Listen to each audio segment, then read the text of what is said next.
Hey, you're back. Welcome to Season 2 of The People We Meet. My name is Ty Bruner, and I'll be your host. This is a show about ordinary people that have done extraordinary things. I'm glad you're here, and let's get on with it.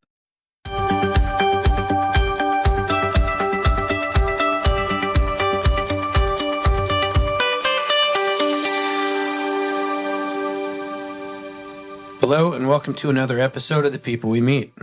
This is part 2 of a rather fire and brimstone part 1 of the trouble with those pesky immigrants.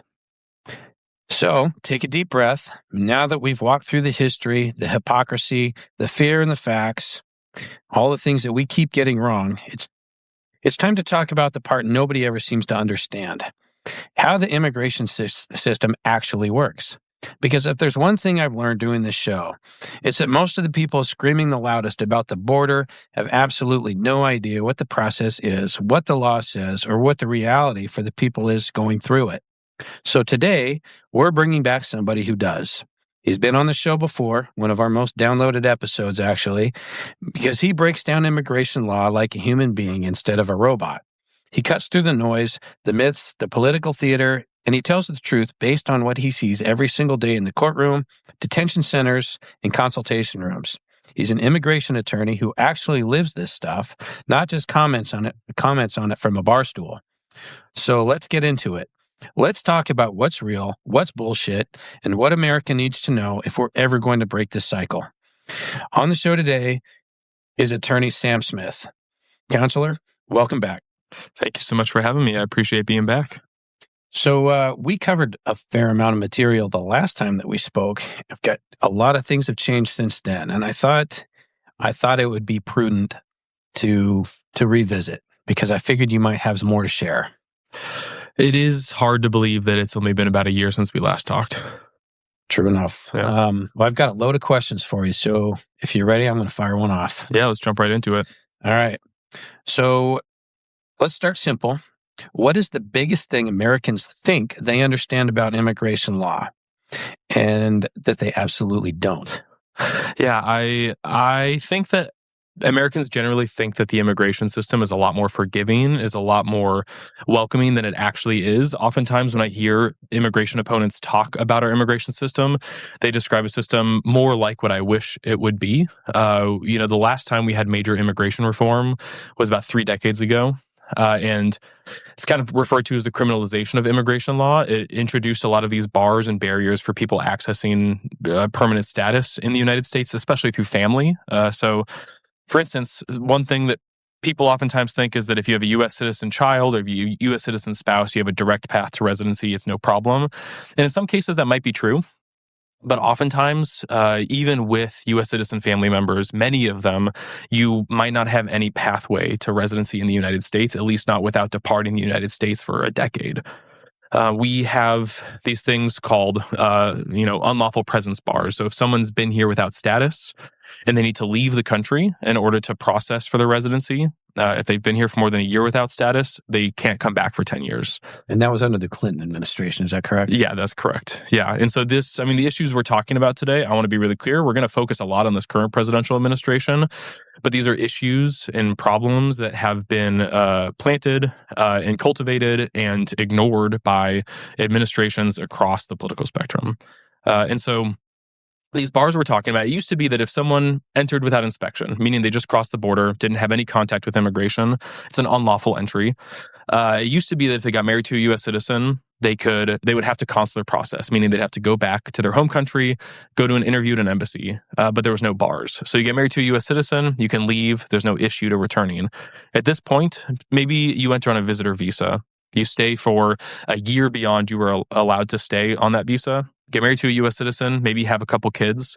If you want to process, that's simple. You entered with a visa, that gives you permission to be able to process in the United States.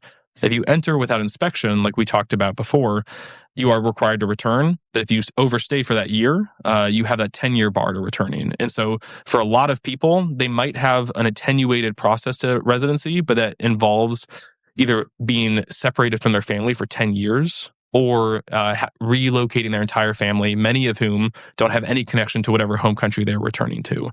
There's a reason why a lot of DACA recipients especially refer to the United States as a golden cage, was because we talk about the United States as this land of opportunity where there's this freedom, there's a way to get ahead in life, but you can't leave. And if you do, you're prevented from returning. Explain DACA recipients. Yeah, great question. So the Obama administration, he put into a program into place called Deferred Action for Childhood Arrivals. And so that was for individuals who arrived under the age of 16. A lot of them brought by family. Some of them arrived on their own.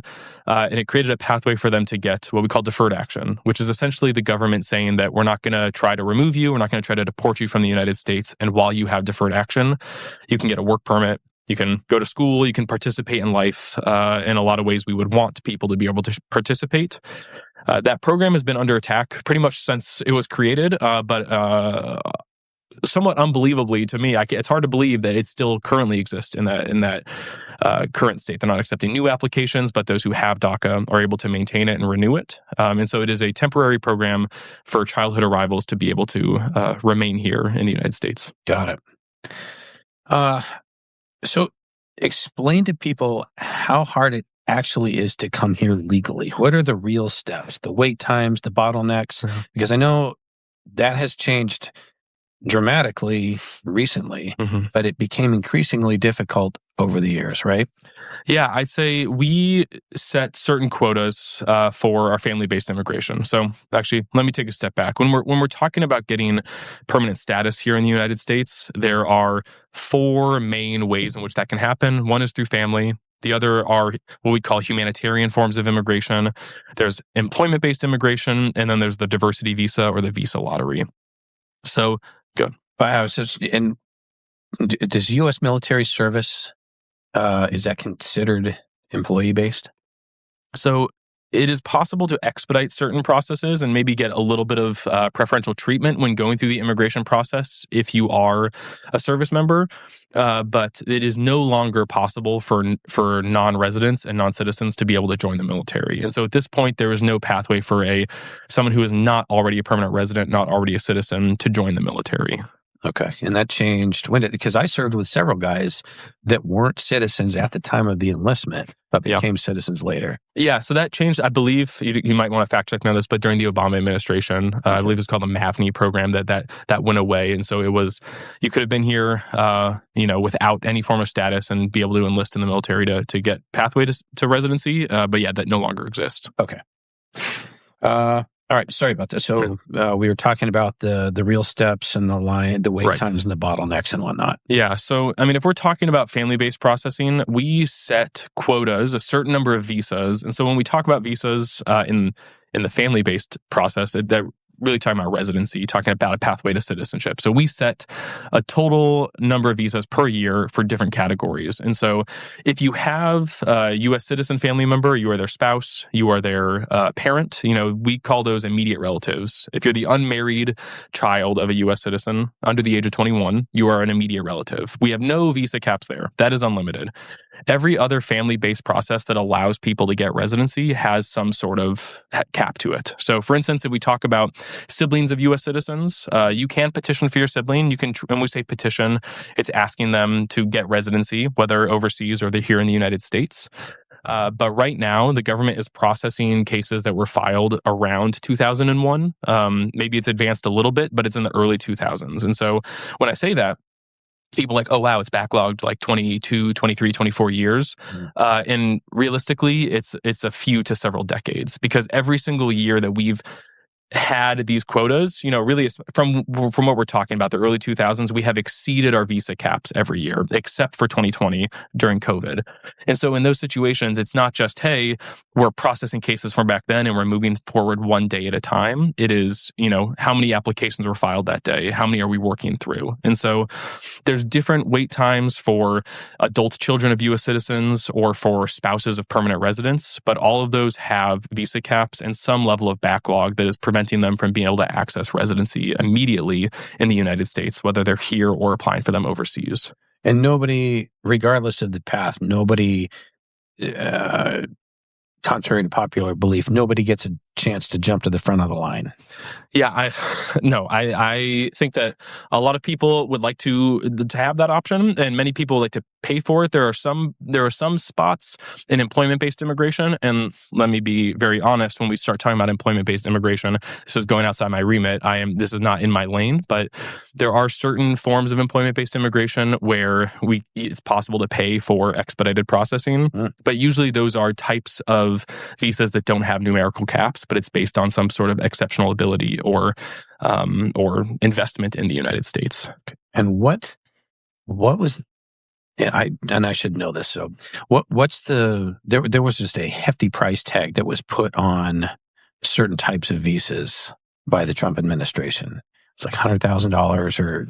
Yeah, so that was the Trump administration saying for, I believe it was for H-1B visas, which is a type of temporary work visa. And so that's this putting on the $100,000 application fee or kind of approval fee in that case, and it's really just trying to stop non-citizen temporary workers coming into the United States. Yeah. Gotcha.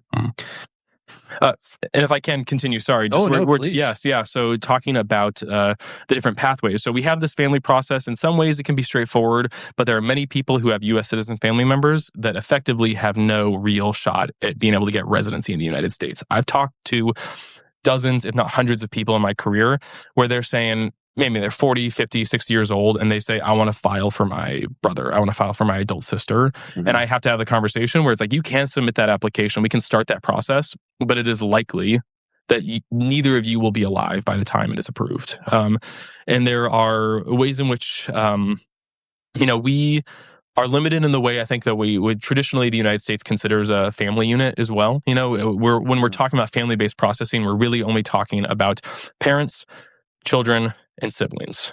And I know I've consulted with many people who want to petition for their grandparents or aunts and uncles who are like parents to them. And that is just not an option that we have through family-based processing. Gotcha. If I can continue. Yeah. It's yours. Yeah. The stage is yours. Once I get going, sometimes it's hard to stop.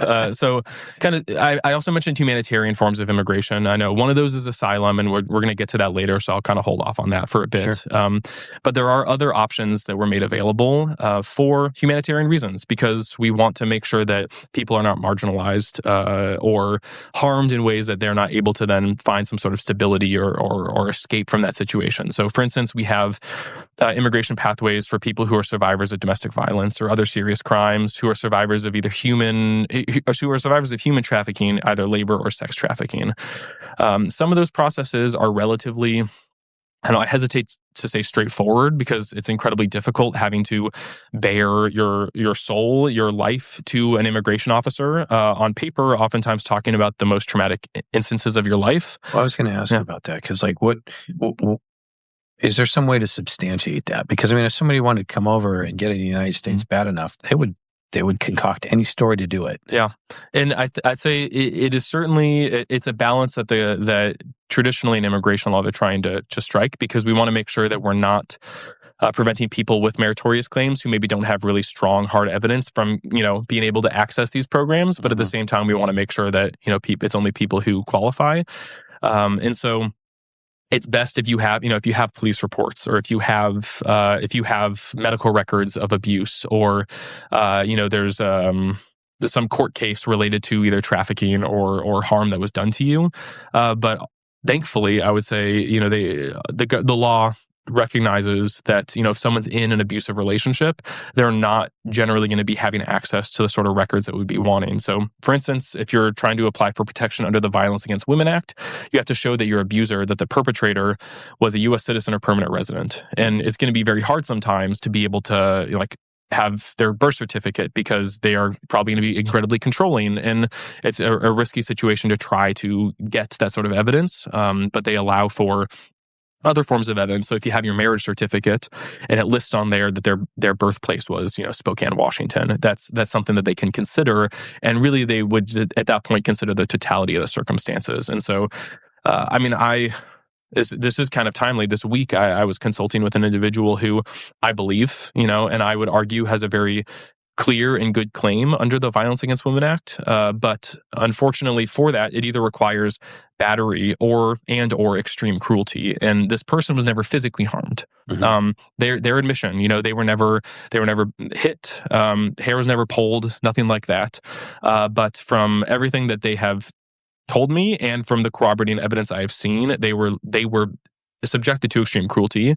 But I have to tell them that in these sorts of cases, that is not a guarantee. I can believe you. I can be 100% confident that you are true, but we have to present your story on paper in a way that some immigration officer in some office building or processing center is going to read this and actually believe it. And that can just, especially with the way this administration is effectuating immigration enforcement, is just really scary for individuals, where we've created these systems where we want people who are victims, people who've been marginalized and harmed, to be able to come forward and to be able to participate in society and to find some amount of accountability for the actions that were done to them.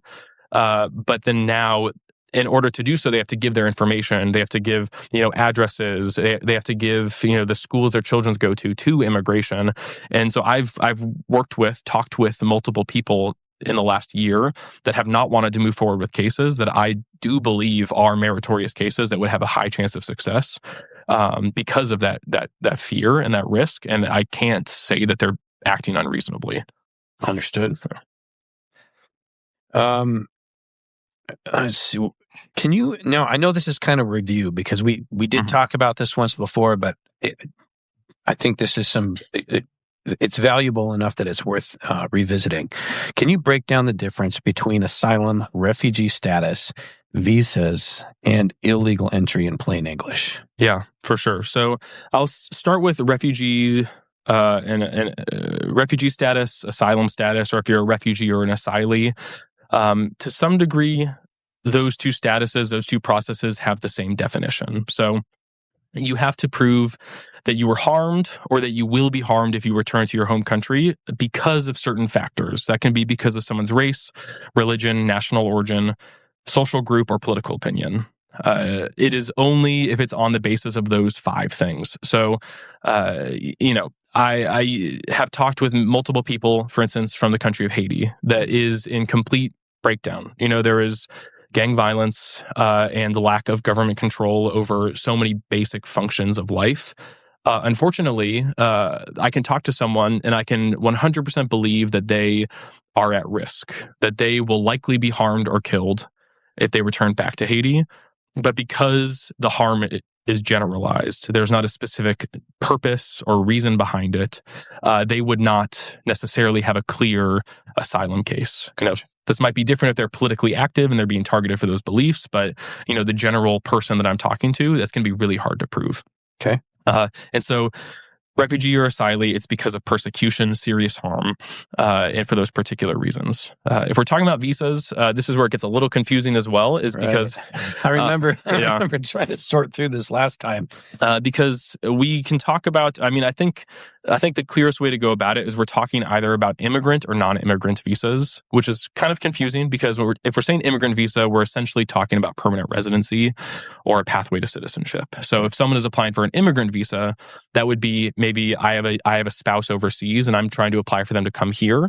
I'm applying for an immigrant visa for them. When they arrive, they have a visa in their passport, but it is a direct pathway to citizenship. Okay. If we're talking about non-immigrant visas, that's going to be something more like a visitor visa or student visa or a temporary worker visa, which has no direct pathway to residency or citizenship on its own. But when we say visa, that really is some permission, some authorization to enter the United States or attempt to enter the United States that is given to an individual, and so for a specific purpose and for a certain period of time. Exactly. Yes. So even if someone's getting an immigrant visa, so if they enter the United States, they're a permanent resident on a direct pathway to citizenship. Even those are time bound, where they have to enter within 6 months, or else it's gone and that's expired. But it is that authorization, like you said, time bound for a specific purpose, specific reason. So then that brings us to the illegals, which everybody, the illegal this, illegal that. So illegals, and originally to me, were people that, swam the river, jumped the wall, that, obviously. and those who overstayed their visas. Yep. They're overstayed their non-immigrant visas. Mm-hmm. Yeah, and I think that when we're talking about an unlawful entry, I might accidentally throw out. So we'll just define it now. If I say EWI, that's EWI. That stands for entry without inspection. Okay. That's kind of what we're talking about. Someone who just swims across the river, crosses through the desert, whatever that is. That is someone who is an undocumented immigrant, unauthorized entry. You hit it nail right on the head with that as well. It can include, or my terminology would be undocumented immigrant. That also considers people who have overstayed visas, who had authorization, had permission to enter the United States, but have stayed beyond their authorized stay. And I think the thing that people don't realize sometimes is that the line between someone who was undocumented and someone who is documented, who has papers, who has a direct pathway to citizenship, sometimes is razor thin. Mm-hmm. I mentioned someone could have entered on a visitor visa 20 years ago, been here this entire time, had no status in the United States.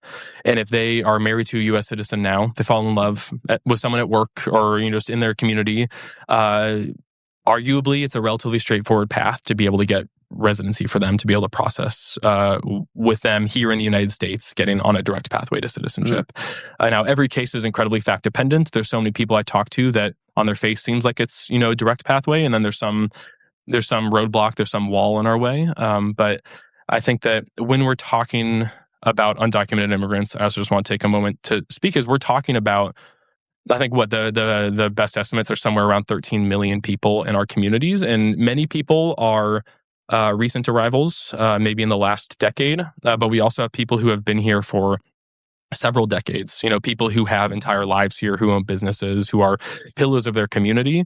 And I don't think you're saying this, but I also want to be clear that just because someone is an undocumented immigrant who entered without authorization, that does not make them a criminal, and it does not make them a bad person. Yeah. I think a lot of times in the broader conversation, that's what gets lost, where something that's on the same level as a speeding ticket, a civil infraction, is allowing a large portion of our country to paint, 10 plus million people in our country, our neighbors, our friends, our family members, as evil people, as people who don't deserve humanity in the way that I believe everyone does. Even the people who I think are evil, I think they still deserve humanity, and I will fight for, our immigrant friends and family members to maintain, to be given that humanity. That I even hate that phrasing because it is theirs. It is not. We can't take it away. But I want to be really clear when talking about undocumented immigrants that they are people, and they are so important to our communities, and to say otherwise is kind of flies in the face of reality. Absolutely. And to be identified as, or quantified as a number first and a person second. Yeah. Anything else you want to add to that? We can move on. Okay. Now, we always hear open borders. From a legal perspective, is there any universe in which America has open borders right now? Yeah, that is, we are seeing a lower amount of southern border traffic than we have at any time in my lifetime, at least. Mm-hmm. I'd say the Trump administration, the first time around, the Biden administration continued, and the second time around with the Trump administration has just increased bans on entry and bans on asylum for people who enter at the southern border. And so we have seen that have a real impact. We are seeing this level of enforcement that is inhumane, that is cruel, that only serves to, line the pockets of private prison companies, has caused people to no longer view the United States as a place of safety and freedom. And it is both disincentivized coming here, it is disincentivized remaining here, and it has made seeking humanitarian protection in the United States infinitely more difficult. We do not have open borders. At no point have we had open borders. There's always been some amount of penalty to entering the United States without authorization. There's always been some route that someone had to go that was fraught and had a lot of legal requirements to have any amount of success in gaining legal status in the United States. But that is certainly not true now. Now, let's talk about the numbers for just a second, because you said that starting with Trump 1.0, the crackdown started, continued with the Biden administration, and then now it's really, the screws have really tightened down now. That said, I mean, if the Biden administration was sort of continuing on with the crackdown, how do you account for the number of border crossings or contacts that took place in 2020, in 2021? I think it was 2020 and 21.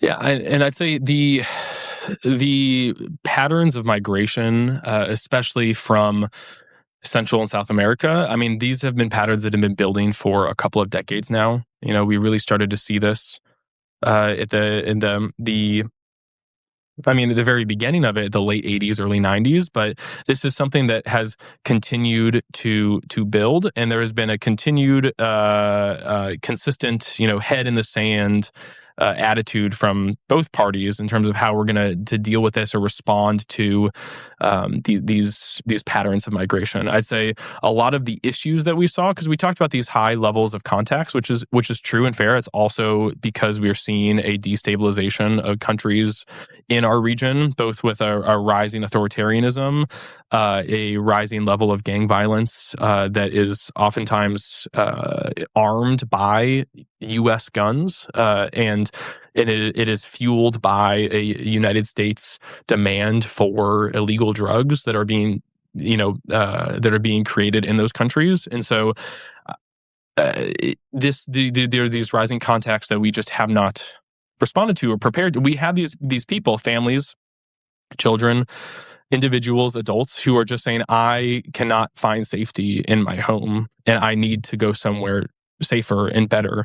I know so few people that I've worked with that would prefer to be in the United States if they could make a safe, livable home in their home country. It is just, we talk about these push and pull factors, and when I say that, it's, being pushed from their home country and being pulled to the United States. And I think that, the Trump administration was responding to that, and very dishearteningly for me, they've been incredibly successful, both at ignoring the push factors, destroying the pull factor, and just really increasing, frankly, just human misery in regards to the border and family reunification and having any chance of success at finding safety in the United States. Yeah. Fair enough. I couldn't argue that at all. So along with that, people say immigrants are committing a wave of crime.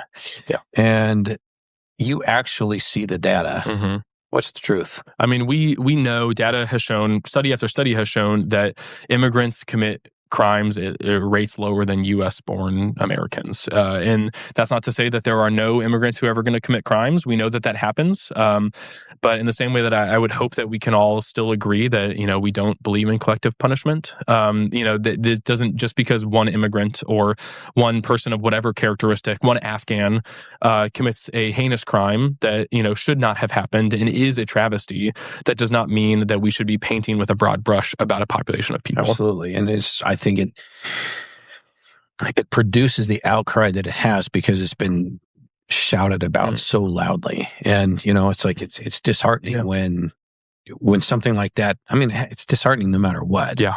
But it doesn't further the case. Yeah. Or, And I mean, I guess if I can kind of somewhat set our conversation in time, I mean, if we're talking about this shooting in DC by this Afghan national, everyone that I know agrees that is a terrible act, and that it is a tragedy that saddens all of us. And it only increases the suffering in our world to punish unrelated parties for it. I can't tell you how it's been several conversations I've had since that shooting in DC where I've talked with an Afghan American who wants to petition for their spouse or their parents and wants to reunify. And at this point, the Trump administration has paused any decisions. There's a travel ban in place for that country.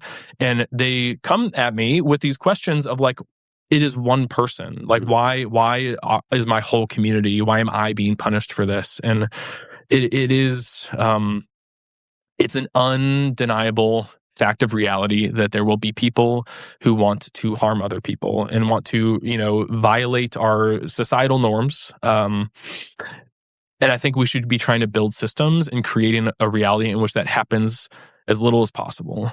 I do not think, I actually think the opposite, that the way that we are, trying to enforce immigration laws and trying to pressure people to stay in the margins or to leave the United States is making us less safe and is creating more harm, more pain in our country. Agreed. Here's another one. They're taking our jobs. And this is, legally and economically, how accurate is that? Because, this is the same shit that we've been saying for 100 plus years, blaming whatever wave of immigrants have come over, have taken our jobs. Yeah. Again, it's nice to have my feelings, but also it's really nice to have consistent economic study after study show that we need immigration.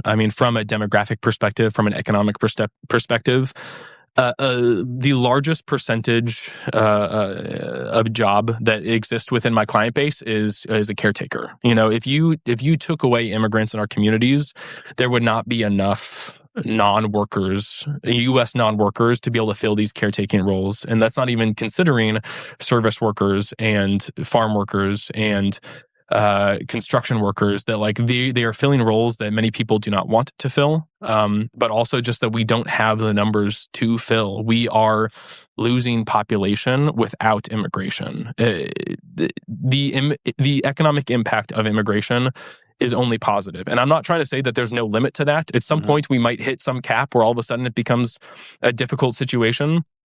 But from the world in which we're working in and where we've seen immigration come into the United States, it has only been a net positive in terms of rates of entrepreneurship, taxes paid into the system. They fill the roles that, many American-born people just will not fill. Mm-hmm. Yeah, and this isn't, I don't think these are just studies. this is history talking too. Mm-hmm. Several chapters of it, as I poetically covered it. Yeah. Mm-hmm. And then the latest one, and this one I just had to shake my head. To me, it's baffling. It sounds like utter nonsensical bullshit. But the latest one is immigrants are raising housing costs and even beef prices.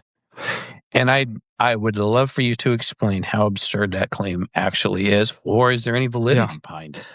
You will find some studies that say that there are some level of immigration does impact housing prices. I'd say that is not something that doesn't have any validity to it. The counterpoint to that is also in the last couple of years, especially 2022, 2023, where we did have those really high rates of migration, both at the southern border and through the various programs that the Biden administration created for people to be able to come to the United States. We saw a slowdown or a decreasing of housing prices across the country. And so I'd say that while there might be an impact, there is not a one-to-one more immigration means more expensive housing.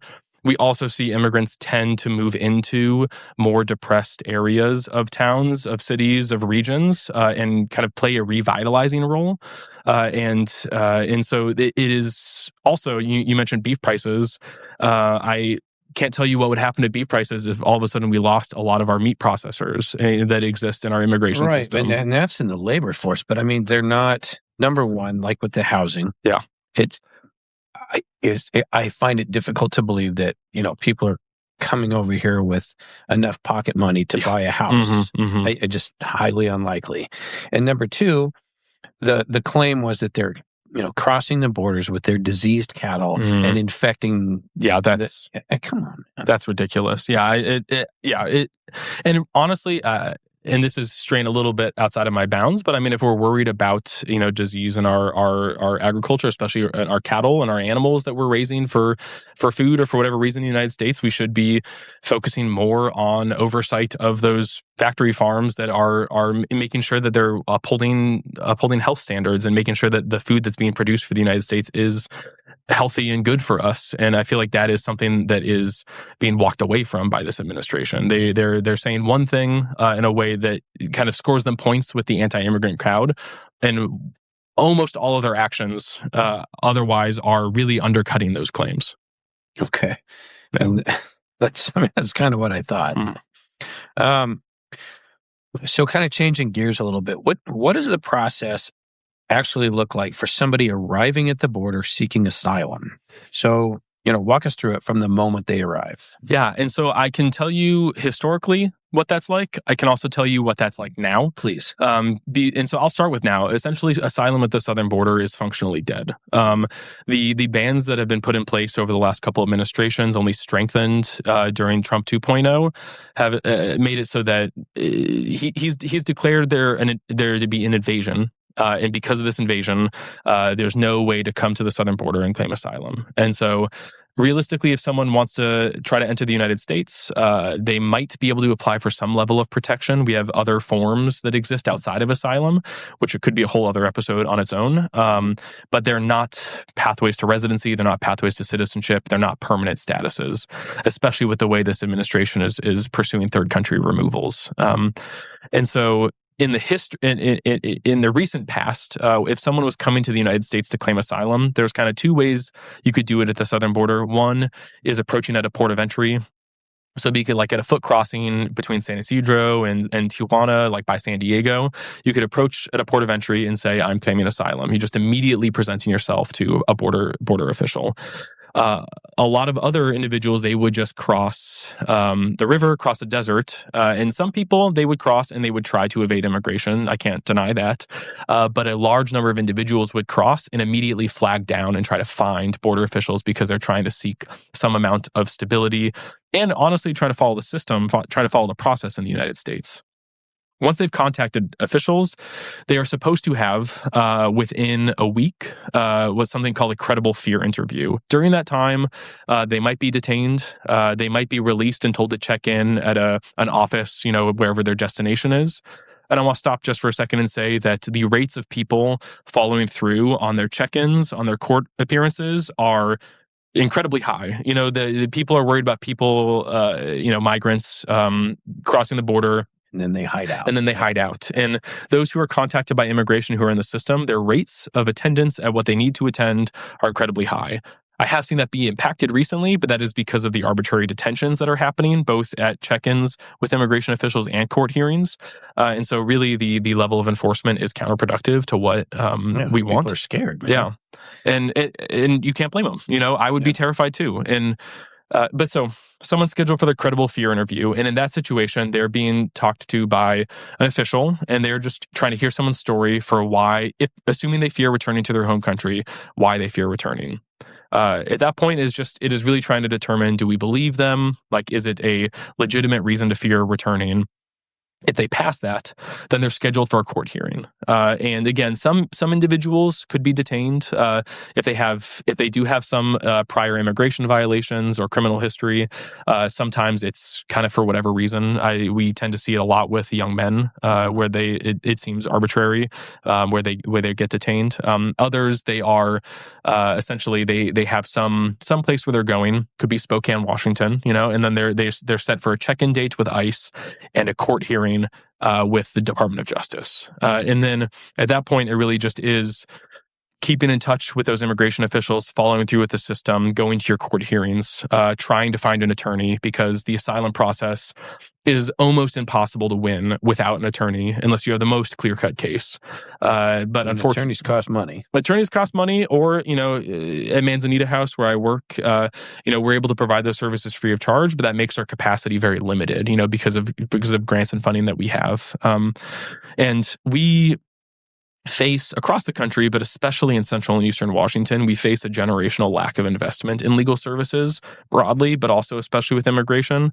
And so we see the need that we cannot meet. And so there's a lot of people. This includes children, going to court hearings on their own, no representation. You have a right to an attorney in immigration proceedings if you can find one, if you can afford one.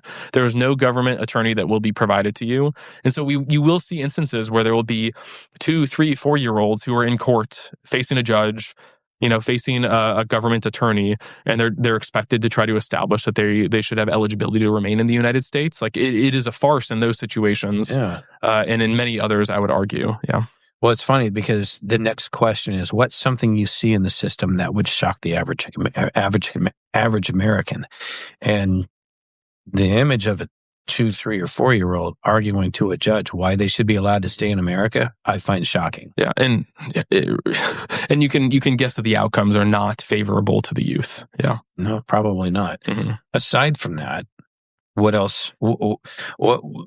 What's something else that you see from the inside that you think other people would be quite shocked to know? Again, I referenced this a little bit earlier, but I talk to a lot of people who think you have a U.S. citizen child, there's no way that you're going to be deported. You have a spouse, there's no way that you could be removed. And these family separations happen all the time. Having a relative can be a matter of discretion, but it is not on its own necessarily a way to get status or to be able to stay in the United States. I mean, we have a client who their husband was deported, and they decided to leave with them, and they have U.S. citizen children, and their children have no connection to their home country. They have never known any other country besides the United States, and they're not technically deported, but they're constructively, functionally, those children were removed from the United States. What else are their parents to do in that situation? And so we see. I mean, we've been working with family preparedness plans so that if someone who is a parent is detained while they're at work, while their kids at school, that there's someone who can make decisions for them. That every day people are having to worry about being separated from these tender age children that cannot fend for themselves or make decisions for themselves, and that if this happens, if their parents are removed or detained for any period of time, that there's a decent chance that they get put into foster care, into the state system. And I just think that so many people assume that if you hear the pejorative term anchor baby, that you have a U.S. citizen child, you're set, and realistically that child, even if they could do something for you from an immigration perspective, a child can't petition for a parent until you're 21, and so you come here, have a kid, there's 21 years that you have to wait until there's even a chance that they could do something for you.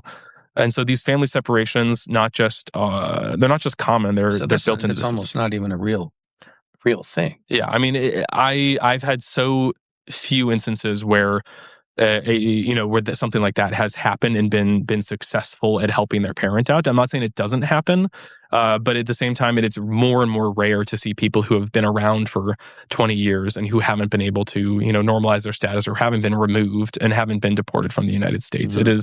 It is not this simple pathway, and it does result in these family separations. It results, I mean, this is an aside, but we've talked about military service before. There are so many veterans who have been deported from the United States. There's this perception that, and I think rightly so, that if someone is willing to put their life on the line to defend this country, that they should have protection from being removed. But we know that there are permanent residents, there are non-citizens in the military, and if they, make a mistake, they maybe, have a drug charge. I'm not gonna lie. There's something that's gone on, but at the same time, you can't tell me that there's not at least some of those situations where their reliance on, on drugs, on some other medicating factor, is not in some ways tied to their service in the military, is not tied to some. Right. And we're turning our backs on our children. We're turning our backs on our service members, and that is not. That is just part of the system. That is not a thing that we have forgotten to patch or to fix, but it is something that's been known, and we have chosen to do nothing about it. Okay. So I guess I'm confused. Yeah. So clarify this for me. Like, okay, you talked about, the reliance on drugs or whatever. Now that, to me, if I'm understanding you correctly, that's what drew the unwanted attention that led to the legal trouble that led to deportation, even though you may have been dishonorably discharged. Mm-hmm. Is that what you're saying? Well, so I mean, and this isn't even necessarily tied to like how they were separated from their service. They could have been honorably discharged, but then later it came into some sort of issue. But because at least as we're functioning now, you have to at least be a permanent resident in order to be in the military. And so if someone has that permanent status, there needs to be some sort of status violation in order to to have immigration enforcement brought against you. So it could be a drug charge, it could be some criminal charge, or you're outside of the United States for too long. But there is something that does bring you to their attention. So let's say that you joined the military. Yeah. The year before, you had to be a citizen to join the military. Mm-hmm. Yeah. You stayed in the military, and then then you were honorably discharged. Mm-hmm. You're not a citizen. You have to go there, and at that point, just because you served, you don't have a pathway.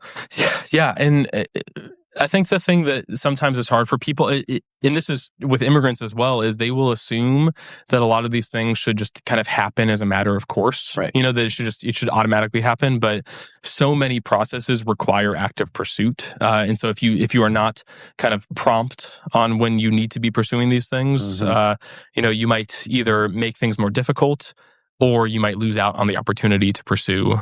So what does that guy do? The guy that joined the year before they changed the rules, mm-hmm. because he joined going, hey, if I join the Marines, I can become a U.S. citizen, only to find out that that's not true. And so I will say, if someone joined during that time, it is my understanding that they would be able to follow through with that system. I guess. So they're kind of grandfathered in. Yeah. Okay. But again, they still have affirmative steps that they have to take. And it is not just because you did, now you automatically, have this. Sure. Yeah. So what are those steps? Because if it hadn't been for the military that mm-hmm. you thought was your pathway in, mm-hmm. you find that you don't have one, what do they do? Yeah, and so it really, the classic attorney answer of it depends, but with everything, there are very long and complicated forms that people have to fill out. There's supporting documentation that they have to provide, which can seem reasonable, but especially if you're working with people who are, have limited English proficiency. I work with people who have limited mental capacity, who are survivors of trauma and are really just kind of focusing on base level survival things. Mm-hmm. Without some amount of legal assistance, of someone walking you through the 24-page green card application with about 90 yes or no questions asking if you're a terrorist or if you've done something terrible, sure. That is a barrier to so many people because they're terrified of doing something wrong. Mm-hmm. They're terrified of filling in the wrong bubble or providing the wrong documentation, and mm-hmm. I think that's a reasonable response. But for a lot of people, then the delay means that they lose out on some opportunity. I got you. As an example, apart from our military example we've been talking about, there is a pathway for immigrant youth who have been abandoned, abused, or neglected by one or both of their parents. It's called Special Immigrant Juvenile Classification. That is only available to youth under the age of 21 here in the state of Washington. In some states, it's under 18. It just depends on, the state. And there are times where that's a hard cap. There is no sort of equitable reason why they might, count someone as younger in that process. And so someone could be escaping from an abusive parent, and they're just trying to survive, find a place to live, get food in their bellies, and then all of a sudden they turn 21. They could have been the perfect candidate for that process, but because they're 21, that's just gone. There's no way to get that back. And so in that situation, it's those timing things in immigration really make or break a lot of these processes. So it's in your best interest to take care of business if there's some business to be taken care of. Yes. Yeah. Okay. So we discussed the origins of the system mm-hmm. and how at the time it worked. But now, years later, whether the system is deteriorated or it's broken or it's outdated. Anyway, how broken is the system really? And where is it broken? Is it the courts and policy, enforcement, resources? Yeah, I mean, can I answer all of the above? I mean, I think that the policy, certainly, like I said, we haven't had structural immigration reform in 30 years. And I think that there's something broken when we have the majority of America saying that DACA recipients should have a pathway to residency and citizenship. And we've had no movement on that. It's been over a decade that, 60-some% of America says that. 60% of America doesn't agree on almost anything. And yet we have no immigration movement for DACA recipients. There's a failure in policy. Mm-hmm. We also have there's something inherent with our immigration system is that it is so driven by whoever the executive is. The president sets so much policy, and so there is this whiplash.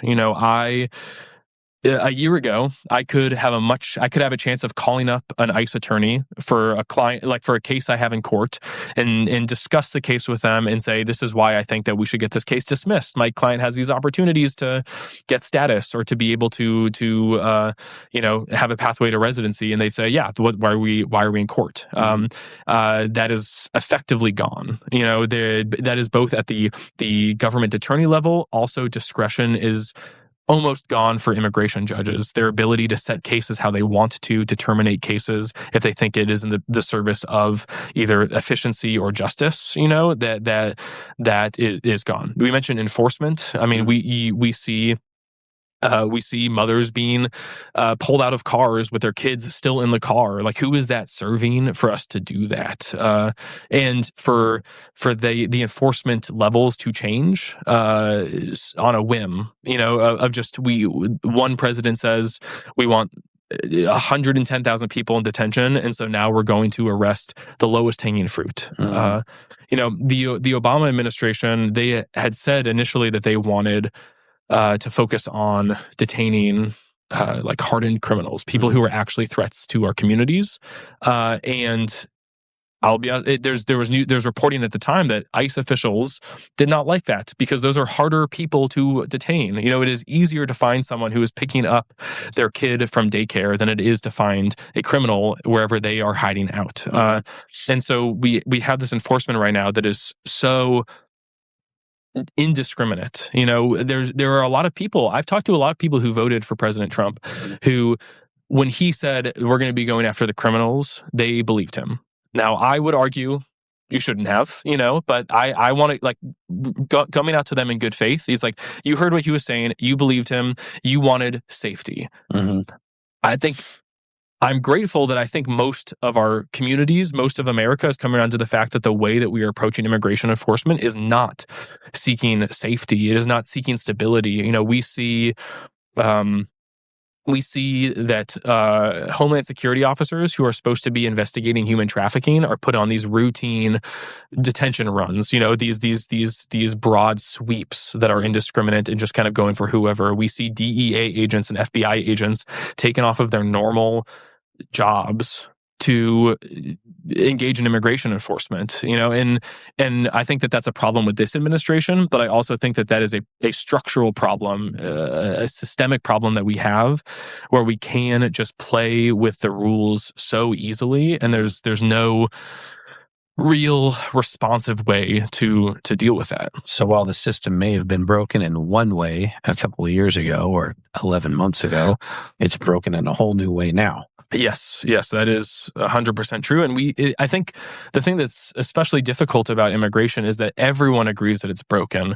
Yeah. It's just the different sides of the political spectrum agree that it's broken in different ways, and there's almost no middle ground. Yeah, and I kind of feel like we're punishing the victims of a broken system as opposed to fixing it. Or and I feel like I do have to say, I mean, like you said, it's victims of a broken system. It is also people that we have made our society reliant on. We talked about the labor force perspective of caretakers and farm workers, and we have built a society that requires immigrant labor, and then we turn around and make life a living hell for them. Like it is, I truly worry about our long-term status in the world because we are telling everyone, don't trust us. Even if you agree with one president or you like one set of policies, who's to say in 4 years it's not going to flip on its head and completely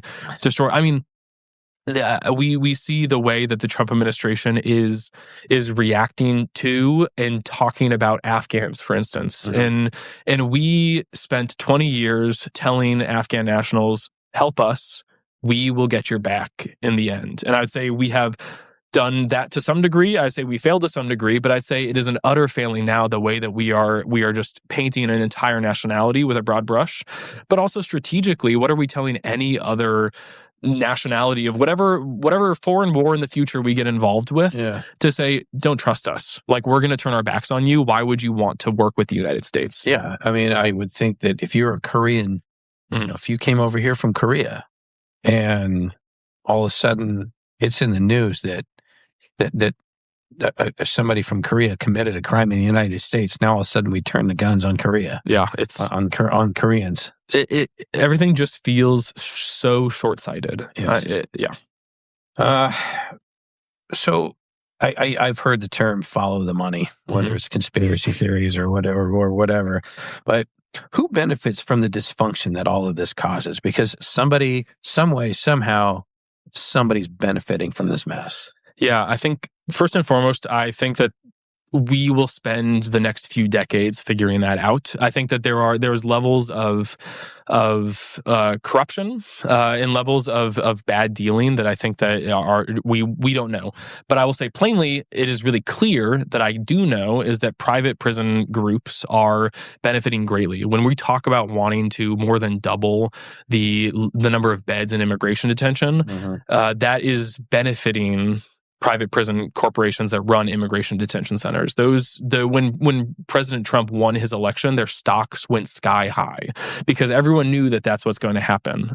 We as a country spend so much money on immigration detention that again, I argue does not serve the purposes of what we want it to. You know, if they are in immigration detention because they committed some sort of criminal act, we as a society have already put them through our criminal justice system and decided they paid their price.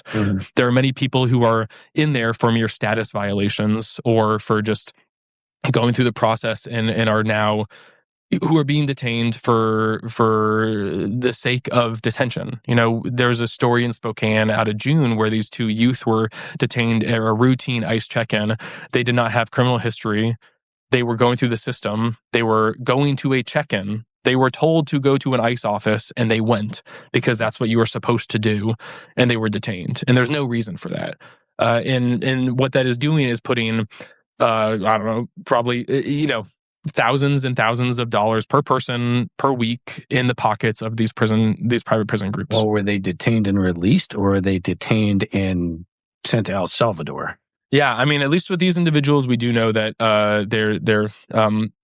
actually, I was going to say with these individuals, we do know that at least one of them chose to colloquially what would be called self-deport in the situation. And yeah, you bringing up, being taken to El Salvador. I mean, we're seeing a high rate of what, and I referenced this very briefly earlier, called third country removals. And there's these agreements that we are entering into with countries, essentially saying that they will take people from the United States. So if they have a fear, let's just say I'm an immigrant from El Salvador, and I believe that my government will torture me if I return. But lo and behold, Honduras or Uganda has said that we will take them.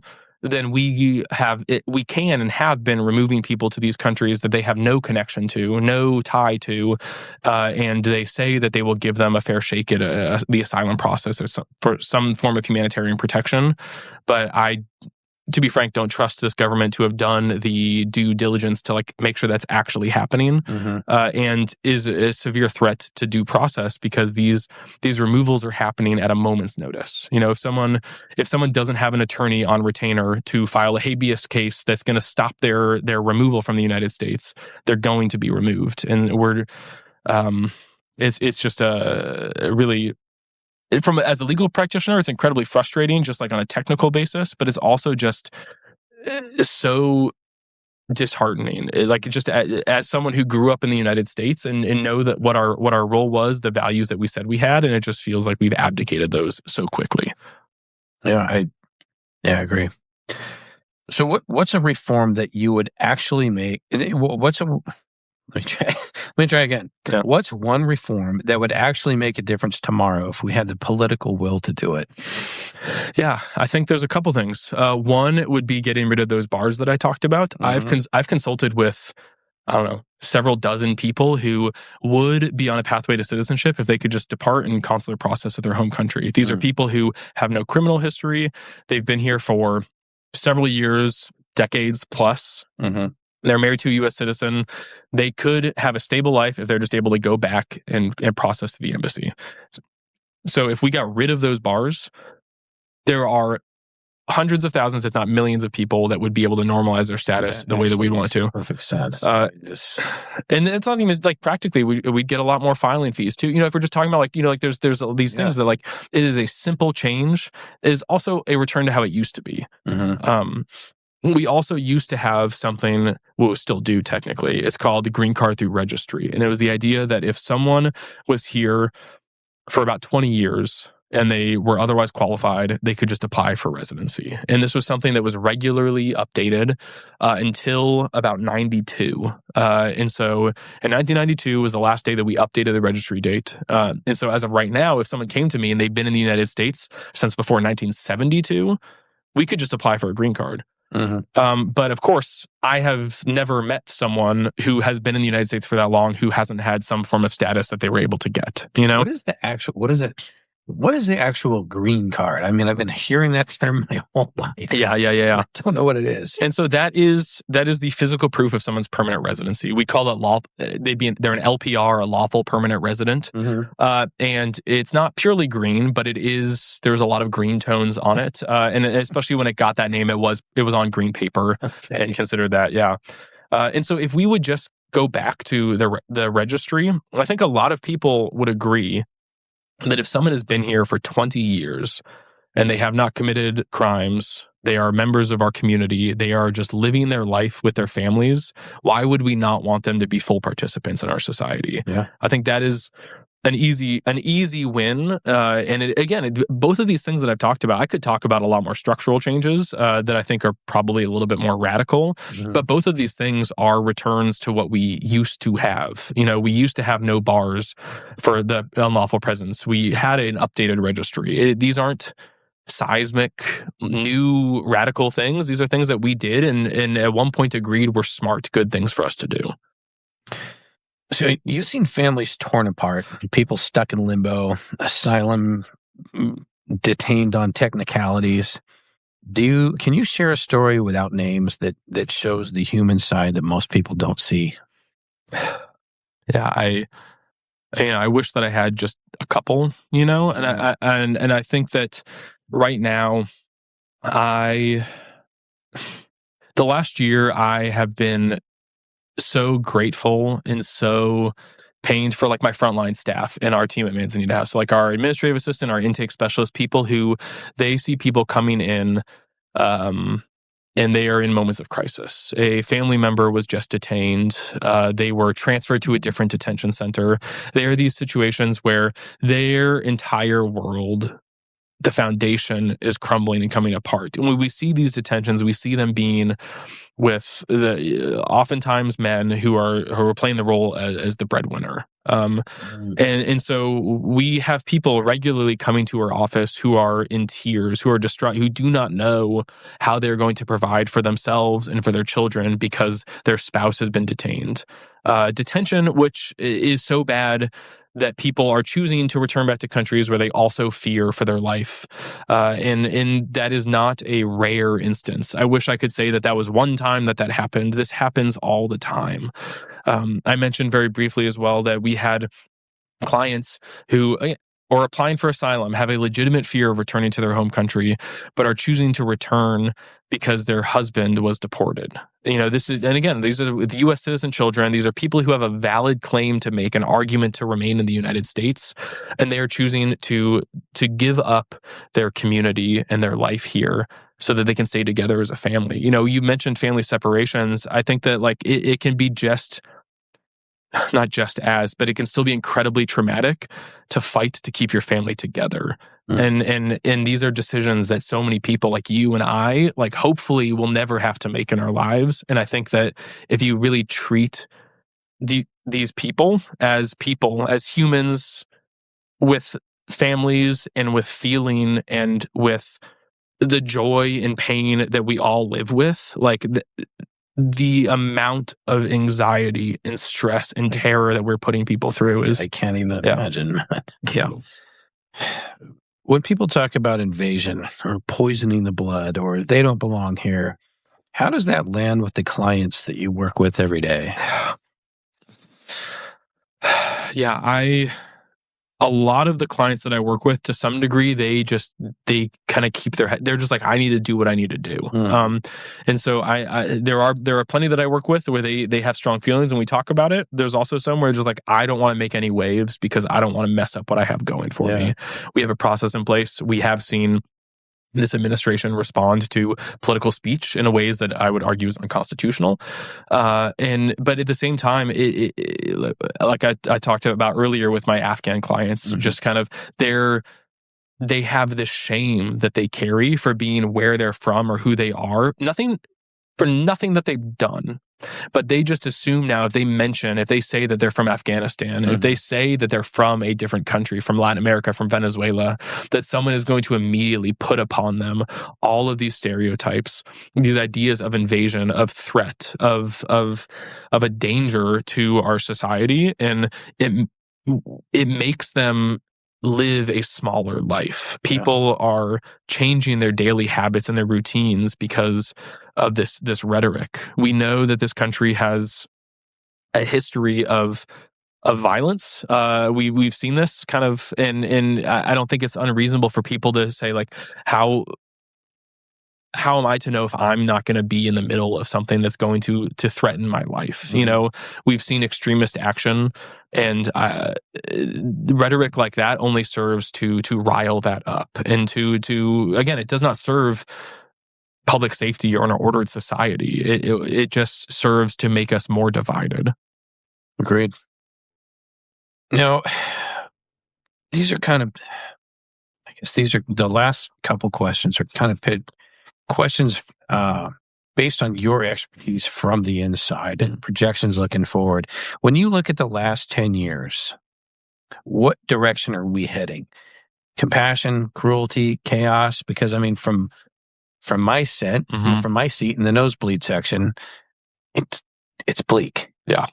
What are your thoughts? Yeah, I think that the historical trend has been moving towards cruelty. I mean, even with, again, outside of this administration, we have seen consistently our border be more militarized. And I think that people can say, hey, we need to think about public safety. I can respect that. I can say, yes, if we want to be safe, I can agree with those aims.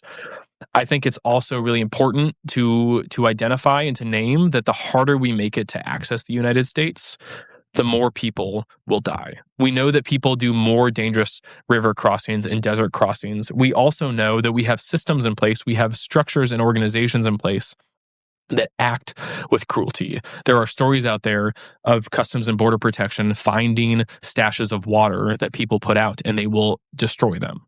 It is this disincentivization that is trying to have one impact and is really having multiple. It is trying to say, you're not welcome here. But we also know that even though our border crossings are at near historic lows, people still attempt it. People will still try to enter the United States, whether they want to reunify with family or they still view us as a place of opportunity. That being said, I refuse to give up hoping. I see the way that so many people are responding to the actions taken by this administration. People who are standing up and saying things who I never would have expected to stand up and say things. And so I have to hope. And I do hope. I think this is a legitimate, real hope. This is not pie in the sky. You know, this is not Pollyanna-ish. That like we are seeing actions that on a broad scale, we say this is unacceptable. And I think it is really important for people to make that clear, to have those conversations with their friends and their family members, to call their representatives, even if they think they agree with them, or if they think that it's going to fall on deaf ears, because this pressure is important. And it is really important that when we have a friendlier administration, when we have someone who is willing to see the humanity in our immigrant communities and realize that we need our immigrant communities, that pressure is going to be a groundswell. And that groundswell is going to be fueled by people who are saying right now that this is not right, that this is enough of what is happening and we need to move to something better. So I say the trend in the past has been really difficult. It has been really hard to see, especially if you're actually willing to gaze at it like you were as you're going through your history of our immigration process in the United States. But I truly am hopeful that we are hitting a point where we're going to have people stand up and say, this is enough and we need something better. Yeah, well said. if you could correct one narrative for the entire country in 20 seconds, what would you say? Sorry, that's it. Yeah, I know that's tough. Yeah. That's Yeah, I wish that I had a really neat, simple thing that was just like tied up ready for you perfectly. Because there's so many things I could talk about. I could talk about economic impact. I could talk about entrepreneurship. I could talk about the roles that immigrants play. But I think ultimately, this is broader than immigration, but I just want to undo the narrative of fear. We live in a society that speaks to and wants us to believe that we are living in such a state of scarcity. And it is really easy to say that I have my family, I have my community, I have my people who look like me or believe like me, and that is who I want to protect and that is who I want to defend. But that is such a sad perspective to have. The world is could be so much better if we look at it this perspective of abundance, of we can make a better world. We can build these futures that we might deem now to be impossible. And so I just this narrative of what we have is the best we're going to have. This narrative of we need to return to something. I know I talked about some policies that I think we can come back to, but I don't want to return to anything. I want to build a better future. Yeah. And just to get rid of this scarcity mindset, to get rid of this lack of imagination, I think is truly the broader narrative that I would love to just destroy. That was really good.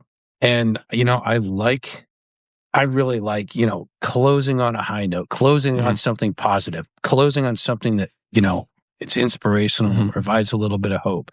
But I got one more question for you. Yeah.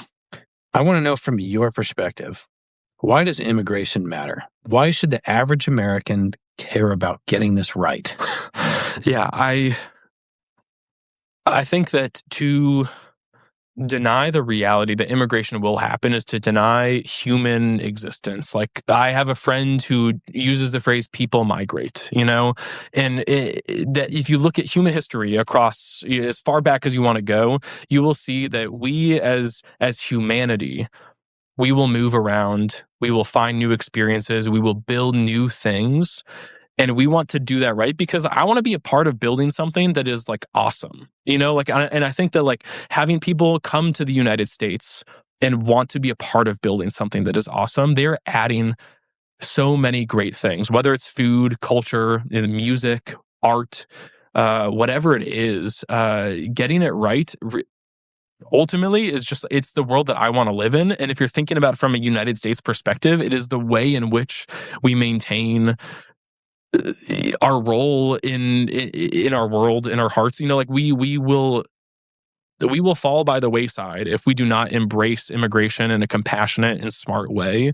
And I think that should, at a practical level, terrify people. The way that we're acting is setting ourselves up for failure, and we need to get it right, because I would much rather see our country with a compassionate and smart immigration policy really lead the way in a way that it seems like is impossible right now in this world. It serves our best interests, both from a strategic standpoint, but I would also argue from a humanity, our hearts, the soul of our nation perspective. When are you doing your TED Talk? That was good. Yeah, I appreciate that. Yeah. Hey, man. That's all I got for you. I really appreciate you being here. That was a great talk. Yeah. You had a lot of excellent perspective and information, and I want to thank you. I appreciate you just letting me run. Sometimes I don't know when to stop talking. Well, you know what? You nailed it. Thank you so much for being here. Yeah. Thanks for having me. Well, that'll about do it for this episode of The People We Meet. I'd like to take a few seconds for some shout-outs. First, to my main man, J-Mac at Studio 42 Recordings for his audio prowess.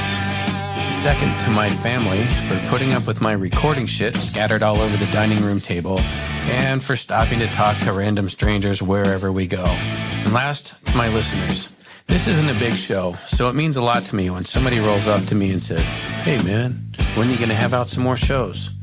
So if you know someone who has a story that just has to be told, drop me a line at thepeoplewemeetpodcast.com. I'd love to hear from you. Thanks again for listening, and I'll catch you next time.